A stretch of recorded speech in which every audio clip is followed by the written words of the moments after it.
ఓం.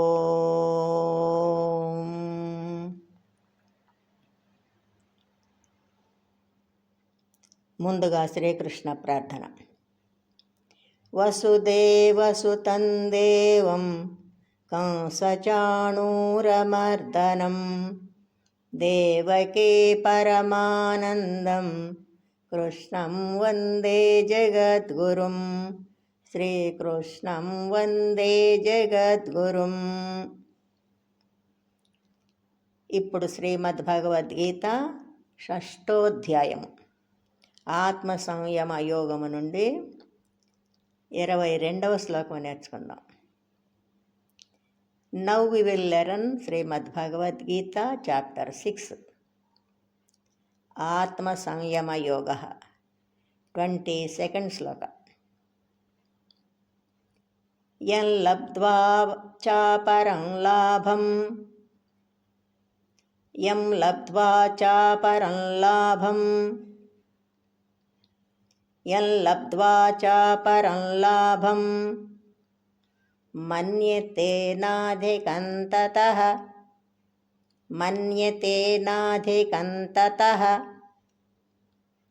యస్మిన్ స్థితో న దుఃఖేన యస్మిన్ స్థితో న దుఃఖేన గురుణాపి విచాల్యతే గురుణాపి విచాల్యతే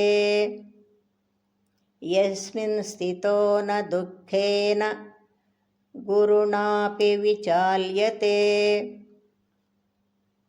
యం లబ్ధ్వా చాపరం లాభం యం లబ్ధ్వా చాపరం లాభం మన్యతే నాధికం తతః మన్యతే నాధికం తతః యస్మిన్ స్థితో న దుఃఖేన యస్మిన్ స్థితో న దుఃఖేన గురుణాపి విచాల్యతే గురుణాపి విచాల్యతే. Now full line.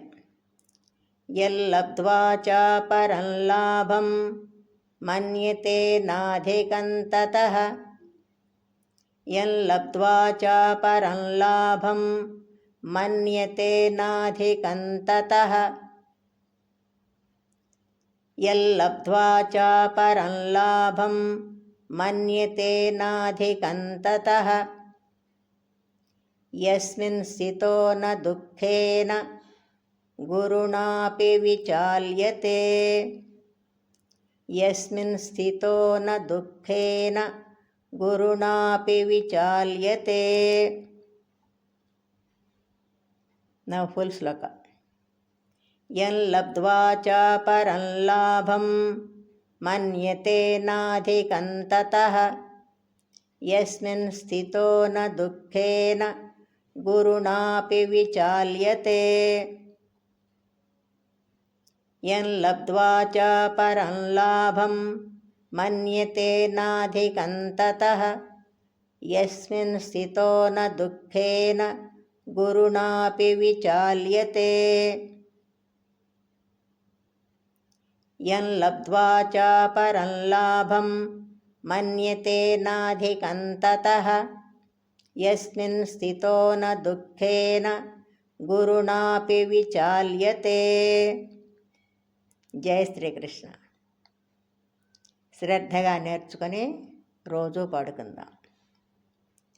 Let's learn diligently and sing daily. జై శ్రీకృష్ణ.